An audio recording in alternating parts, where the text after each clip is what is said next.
Taiwan President Lai Ching-te goes to boost morale for the Coast Guard amid a busy week in the Taiwan Strait. Tariffs on pause again. A federal court blocks U.S. President Donald Trump's global trade measures.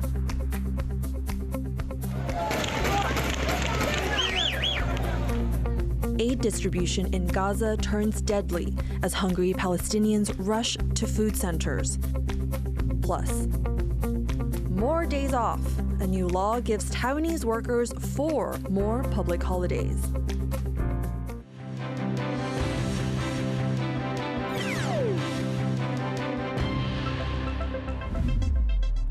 Good evening. Welcome to TaiwanPlus News. I'm Joyce Tseng. President Lai Ching-te is giving the Coast Guard special encouragement ahead of the Dragon Boat Festival with a visit to frontline personnel. While this kind of visit before a holiday is not unusual, the situation around Taiwan is far from normal, with China apparently practicing for a blockade. John Van Trieste reports. President Lai Ching-te greets Coast Guard personnel defending Taiwan's north coast. The country may be preparing for the annual Dragon Boat Festival this weekend, but many of the people here will be on duty, helping any ships in distress and scanning the seas for intruders.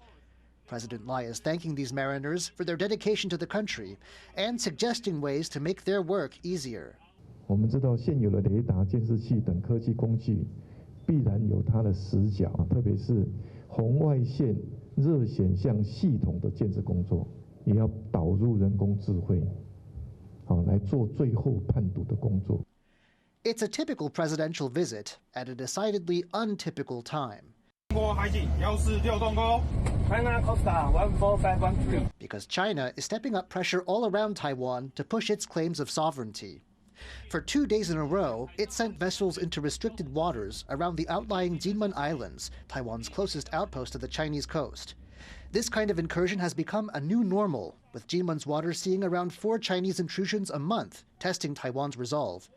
And Kinmen is just one small corner of the waters where China is flexing its muscles.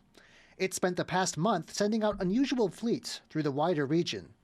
Both of China's aircraft carriers have been spotted near Taiwan in recent days, as Chinese warplanes and ships probe Taiwan's defenses. On Tuesday alone, there were 31 Chinese warplanes and 10 ships detected near Taiwan. Some security analysts see this as possible practice for an encirclement and blockade. This is a signal that China may be preparing actions short of an invasion against Taiwan in the next few years. This contingency and others can only be addressed and averted if our allies in both regions and the United States work closely together. And then there are the Chinese citizens who've landed undetected on Taiwan's shores using dinghies. In one recent case, planting a Chinese flag on the beach. There have been 27 intrusions of this kind in the past 2 years that officials know about, and they suspect state backing. 这种分布很难用政治、经济、社会的条件，他们所有的配备都相当的模组化，所以我也曾经说过，我们不排除说是有系统性的操作，但是这一切。 都是我们在两岸灰色袭扰事件当中所需要做的防范措施。 Amid all of this, the Coast Guard is especially sensitive. The discovery that one branch commander spied for China has Lai calling on personnel to be more alert. But with the expectation of more drills and maneuvers and attempts to infiltrate high places, what's clear is that even if the upcoming holiday turns out uneventful, the Coast Guard can expect to stay busy as China tries to assert dominance at sea. Leon Lien and John Van Trieste for TaiwanPlus. Nearly 80% of Taiwanese people do not agree with Beijing's claim that Taiwan will eventually be part of China. That's according to a poll by the Mainland Affairs Council, which manages relations with China. The survey also found the majority of people disapprove of China demanding that other countries abide by its one China principle. Almost 70% of respondents said they're open to dialogue between the two sides as long as they're treated as equals. Many also agreed with several of President Lai Ching-te's moves to combat what he calls Chinese influence and infiltration. China says it firmly opposes the Trump administration's plan to revoke visas of Chinese students in the U.S.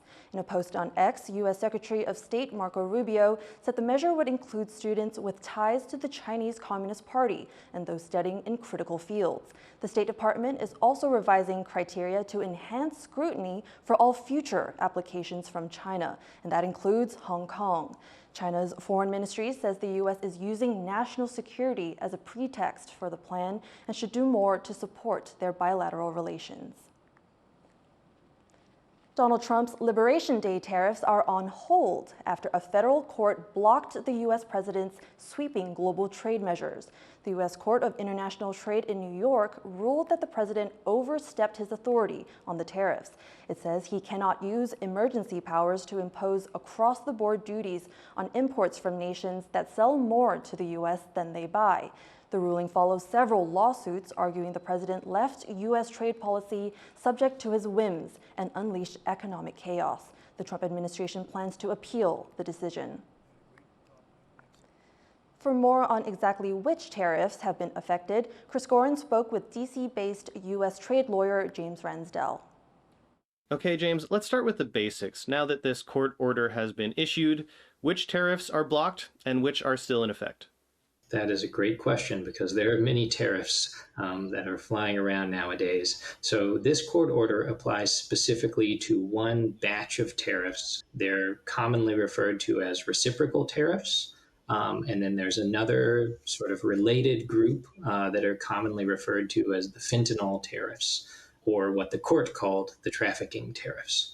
So the first of these, the reciprocal ones, are familiar to Taiwan. They're the ones that are sort of applicable globally. They were the ones that are originally set at 32% for Taiwan and then dialed back to 10% for a pause period. Right, these are the tariffs that were announced on so-called Liberation Day when Trump came out with the sign with a list of countries and their tariff amount, right? Exactly, right. So those are the ones that everyone around the world is interested in. The other ones are a more narrow subset. They affect specifically the People's Republic of China, Canada, and Mexico. And they were put in place actually very early in the Trump administration, even before quote unquote Liberation Day. But the reason they're affected as well is because both of those were implemented under the same statutory authority, which is what the CIT, the U.S. Court of International Trade, has looked at and said, it doesn't allow you to do this. Let's talk about Taiwan specifically. You mentioned that the 32% tariff on Taiwanese imports has been blocked. The 10% tariff that applied to every country in the world, including Taiwan, has been blocked. But what about the proposed semiconductor tariffs? These obviously would affect Taiwan's biggest industry. It sounds like Taiwan could still be facing those. Yes, that is absolutely correct. That investigation is under Section 232. That remains pending.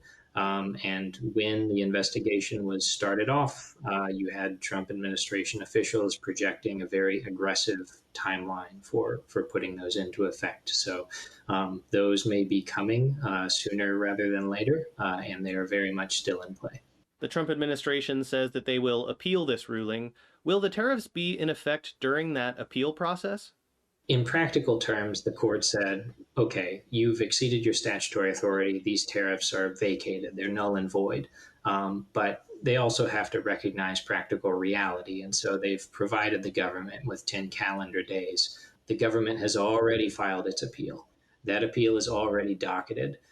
Which suggests to those of us in the trade bar that they are working furiously right now to prepare their emergency motion to stay the effect of the Court of International Trade's order. So it may or may not see sort of practical implementation, but if it does, it will probably be a few days away. So with so much still up in the air, it sounds like the kind of certainty that businesses have been hoping for in terms of planning around tariffs over the long term isn't coming in the near future. Unfortunately, that's pretty much where things stand. That was U.S. trade lawyer James Ransdell. Billionaire Tesla CEO Elon Musk is leaving the Trump administration as his 130-day mandate to reduce government spending comes to an end. Musk thanked President Trump for the opportunity in a post on X on Wednesday. His departure comes just days after he criticized Trump's newest budget bill, which proposes increasing Washington's debt ceiling by $4 trillion US. During Musk's 4 months heading the administration's Department of Government Efficiency, his team laid off almost 300,000 government staff and contractors. U.S. chip company NVIDIA has posted major first quarter revenues despite being caught in the middle of U.S.-China tech tensions. The company lost $8 billion US in the China market because of U.S. restrictions, but as Chris Gorin reports, it's made up for that with big new deals in the Middle East. The world's leading chip designer and AI powerhouse NVIDIA continues to bring in big money, despite losing significant business in China due to U.S. chip rules. The company reported revenue of $44.1 billion US in the first quarter of 2025, beating analyst expectations. That's up 12% from the previous quarter and nearly 70% from a year ago. Investors had feared that U.S. export controls could shave off as much as $15 billion in China sales and unsold inventory. But on its earnings call, NVIDIA said the hit would be closer to $8 billion, still significant, but far less than expected. And the company's stock was up 5% in after-hours trading. Analysts say NVIDIA is making up ground through huge new AI infrastructure deals, notably in the Middle East. If you're looking for upside in NVIDIA, it is more deals like this, more government sovereign deals for countries that can clearly afford it. The UAE deal is absolutely massive. The Saudi Arabia one is important. And on the call, we heard Jensen say that basically every country is coming to him wanting to build out AI. So we think that's going to continue. NVIDIA also recently announced a new office complex will be built here in Taiwan, where many of their suppliers are located. And the company says it still plans to make products specifically for the Chinese market. So despite some setbacks, NVIDIA's AI revenue engine shows no signs of slowing down. Luffy Lee and Chris Gorin for TaiwanPlus. As Israel ramps up its offensive in Gaza, displaced Palestinians are desperate for food. But aid trickling into the enclave is hard to come by, and distribution sites are turning deadly. Tiffany Wong reports. Scrambling for food, hungry Palestinians swarm a United Nations warehouse in Gaza.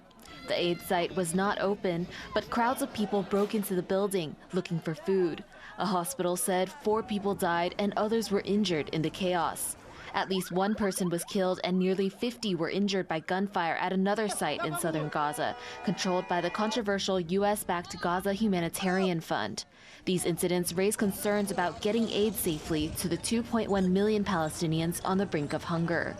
The model of aid distribution proposed by Israel does not align with core humanitarian principles. It will deprive large parts of Gaza, the highly vulnerable people, of desperately needed assistance. After an 11-week aid blockade, Israel is only allowing the United Nations and the GHF to provide relief to the 2.1 million Palestinians in the enclave. But other aid groups say strategic GHF aid distribution sites in southern and central Gaza could be used to displace Palestinians further. Israel announced goals to push Palestinians out of northern Gaza and occupy 75% of the enclave within 2 months. Over 50,000 Palestinians have been killed in Israel's war against Gaza, with dozens more dying each day. At the United Nations, the Palestinian ambassador pleaded for an end to the violence. Dozens of children are dying of starvation. The images of mothers embracing their motionless bodies, caressing their hair, talking to them, apologizing to them. It's unbearable. How could anyone? But despite mounting international criticism, Israel continues to dig in. In an address on the 600th day of the war, Prime Minister Benjamin Netanyahu praised Israeli-controlled aid efforts as part of its fight against Hamas. וביומיים האחרונים אנחנו מבצעים תפנית דרמטית לקראת הכרעה מוחלטת של החמאס. אנחנו לוקחים מהם את ההשתלטות על חלוקת המזון ברצועה. זו מכונת הכסף שלהם, זה מה שבונה את צבא הטרור שלהם, וזה מה שמחסל להם את היכולות השלטוניות, כי התחייבנו גם לחסל את היכולות השלטוניות וגם את היכולות הצבאיות, ואת שני הדברים אנחנו עושים ונשיג אותם. He also claimed that Hamas's Gaza chief Mohammed Sinwar had been killed. With Israel determined to bring back the rest of its hostages and root out Hamas, it's the millions of displaced, hungry Palestinians that are caught in the middle. Klein Wong and Tiffany Wong for TaiwanPlus. Coming up after the break.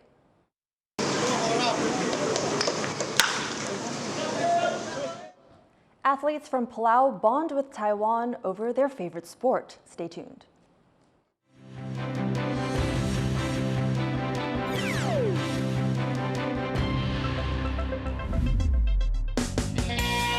We're back in Kaohsiung Harbor, but boy, do I have an adventure to share with you. Season 4, we complete the circumnavigation of Taiwan, all the way from Daxi Harbor, around the South Hangzhou Peninsula, and end up in Hobihu. This fish market is a gold mine. I had no idea they also have fish auction going on over here. Oh, lai. Oh, that was amazing. You can see this net was full of mahi-mahi. What a beautiful mahi-mahi. Huge. We finally spotted one and everyone jumped into the action.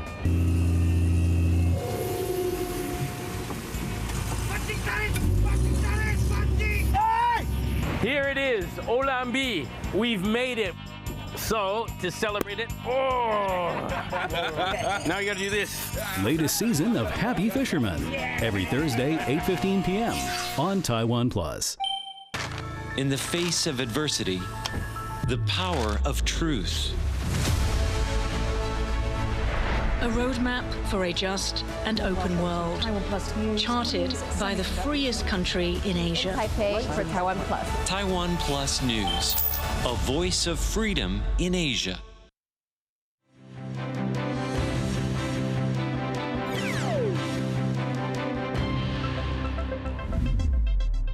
Welcome back. You're watching TaiwanPlus News. Some good news for Taiwan's workers. There will be a few more public holidays each year. The announcement was welcomed by some workers here in Taipei, but as Cadence Caranta reports, the choice of holidays has also stirred up some debate.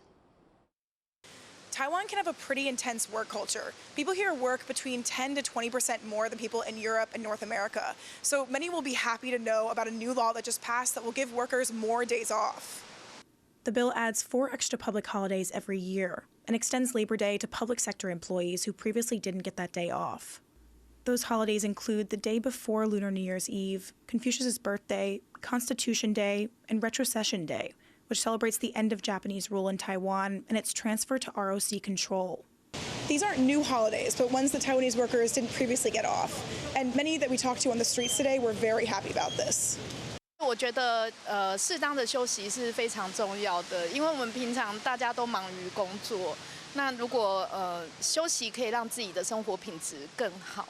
增加一些新的假日，对员工来说是非常好的事情啊。我们可以多一点时间陪伴家人啊，然后有一些时间可以去消费啊、旅游。But online, Constitution Day and Retrocession Day have caused some controversy, with some people saying they're a celebration of Taiwan's authoritarian era under controversial former leader Chiang Kai-shek. They say there are other holidays that could have been chosen. Regardless of which days they fall on, these extra holidays are set to give Taiwanese workers more time off, marking a notable shift in Taiwan's approach to work-life balance. Fu Hua Heng, Peng Xu, and Cadence Caranta for TaiwanPlus. Pharmacists in Taiwan are raising concerns about a shortage of COVID-19 test kits as case numbers continue to rise. 几乎每天至少都20-30个人在打电话来询问。 Over the past few weeks, rising infections have caused a run on test kits and medication. Health officials warned the outbreak could peak in June with more than 200,000 new cases each week. To help ease the pressure, authorities are asking manufacturers to ramp up production, and they're reminding the public to continue to get vaccinated. China says there are no strings attached to its development aid for Pacific Island nations. China is hosting foreign ministers from 11 Pacific countries for a meeting in Xiamen.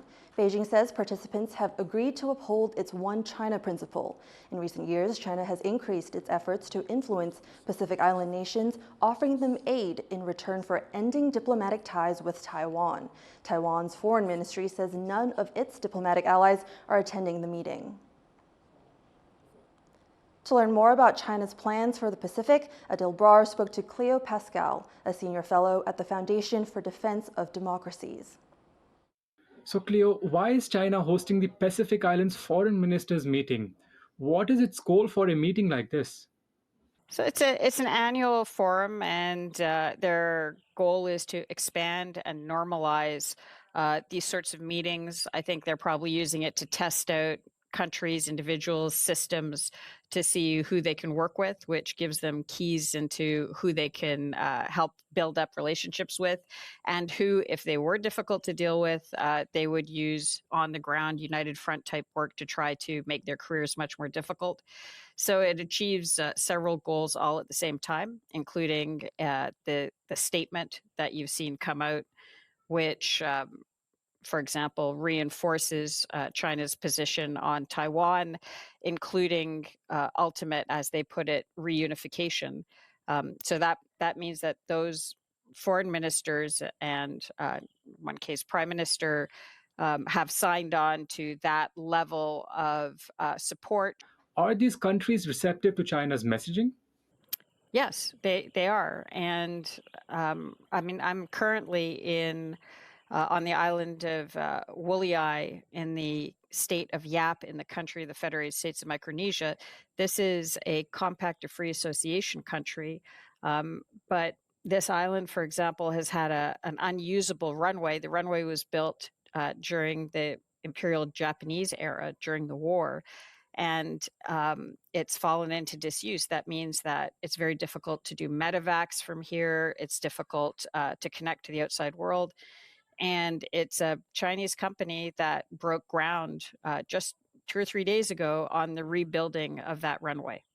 Many of these countries are former allies of Taiwan. How can Taipei counter Beijing's influence in the Pacific Island region? So Taiwanese, I think, assessors need to take a look at the region. That you can't learn it from books or from the internet. This island just got connected to the internet, or actually this one person through Starlink, which is how I'm talking to you. You need to make the effort to go out, to meet the people, to talk to them, to see what their needs are, and to give them an option that isn't China. That was Cleo Pascal from the Foundation for Defense of Democracies. Taiwan and Palau share more than strong diplomatic ties. They also share a mutual love for baseball. And showing just how deep this love for the game goes, the Palauan national baseball team recently came to Taiwan to train for an upcoming competition. Leslie Liao went to see them play. A friendly game of baseball on a sunny afternoon in Taiwan's Taoyuan. The National Taiwan Sport University's school team faces off against a special away team, Palau's national squad. Palau, a Pacific Island nation and one of Taiwan's 12 diplomatic allies, has sent its players here to sharpen their baseball skills. Taiwan has solidified its place as a baseball powerhouse after winning the Premier 12 tournament last November. The exchange project was a personal request from one leader to another. 刚好赖总统他去访问帛琉的时候，帛琉总统 Whips 就跟他讲说，他们今年2025年的6月底即将举办太平洋迷你运动会。那他们过去呢都只能拿到银牌跟铜牌，最大的对手都是关岛。那知道我们很强，所以他当面拜托我们的赖总统说，可不可以让他们的国家队来我们台湾做异地训练。Taiwan and Palau share a mutual love for baseball. Both countries were first exposed to the game as Japanese colonies, and the sport's popularity has stood the test of time in both places. So the exchange program is a natural way to foster relations. This is a particularly proud moment for the Palauan ambassador in Taiwan, as many of the players on the national team are his former students. They're all out of high school, they're adults now, and representing Palau. It makes me proud, not only being a school principal for them, but for them to represent the Republic of Palau. During their time here, the Palau baseball team got hands-on training to help improve all aspects of their game. From hitting to fielding, each player was given the guidance to achieve greater success on the diamond. In Taiwan, in Asia baseball, you guys are more quick. Yeah, fast. Yeah, with everything, styles are more up to speed. They even got a private clinic in pitching from Taiwanese baseball great Kinmen Wang. And the trainers and coaches here have seen great improvements in the team. 经过这一段时间的这个协助跟指导过程当中，在观念上面的建立，其实差异性变得非常的大。在转传啊，或者在接球啦，在流畅性啊、稳定性，这是一个很关键的点，就是在于失误的比例变得很少。But beyond baseball, this exchange is about building ties, not just between countries, but also between people. 因为我们跟他们沟通都是讲英文，对，然后就是用比较简单的一些单字，对，然后去进行沟通，然后我也很开心有这个机会。These players from Palau and Taiwan may not speak the same language, but both sides are fluent in baseball. And with a deep mutual love for the game, baseball is enough to build ties and foster friendships. It's a real diplomatic home run.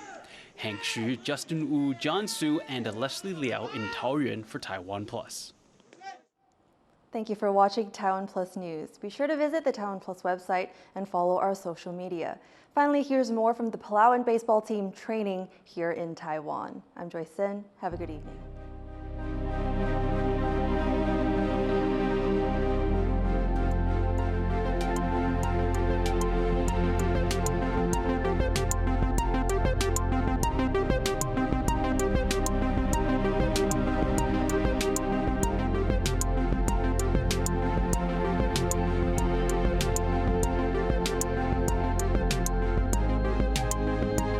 For more stories from Taiwan and Osaka, download the TaiwanPlus app.